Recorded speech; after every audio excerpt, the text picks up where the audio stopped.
चलिए इसी बीच आपको सीधे दिल्ली लिए चलते हैं, जहां पर जेपी नड्डा क्या कुछ कह रहे हैं, सुनिए।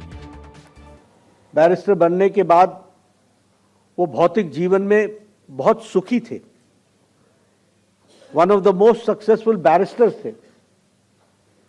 उनकी वकालत इतनी थी कि शायद उनको वकालत से बाहर आने की आवश्यकता नहीं थी, लेकिन देश के लिए महात्मा गांधी जी के आह्वान पर, देश की आज़ादी के लिए सरदार पटेल जी ने अपना सुख सुविधा का जीवन त्यागा और वो समाज और देश और भारत की आज़ादी के लिए लग गए और उन्होंने भारत की आज़ादी में अपने आप को आहूत किया।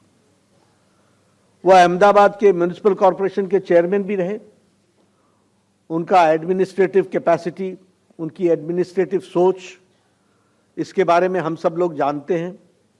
बहुत कम समय में उन्होंने अपनी प्रतिभा का परिचय दिया। आज़ादी की लड़ाई में वो पूरी ताकत के साथ लगे रहे। महात्मा गांधी के साथ कंधे से कंधा मिला करके उन्होंने आज़ादी की लड़ाई में अपना योगदान किया और उस योगदान के पश्चात ये भारत का सौभाग्य था, मेरे वाक्य को आप ध्यान में लीजिएगा, ये भारत का सौभाग्य था कि वो भारत के प्रथम गृह मंत्री के रूप में बने और उन्होंने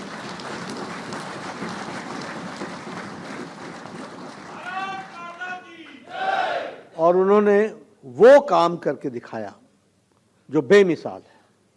वो काम कहना बहुत आसान है, कल्पना करना बहुत आसान है, लेकिन यथार्थ पे उतारना बहुत कठिन है।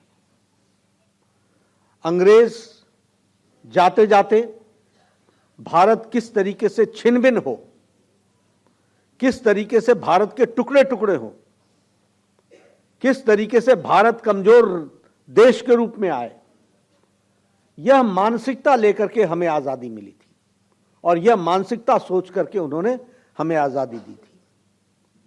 562 राज्यों में बटा हुआ देश, हर एक की अपनी अपनी सोच। और भारत इतने साल गुलाम रहा क्यों?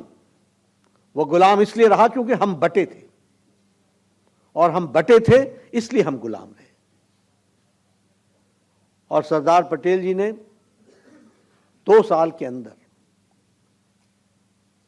562 राज्यों को एक एक धागे में पिरो करके भारत को आज़ादी के साथ साथ आज़ाद भारत में एक भारत श्रेष्ठ भारत बनाने में अपना योगदान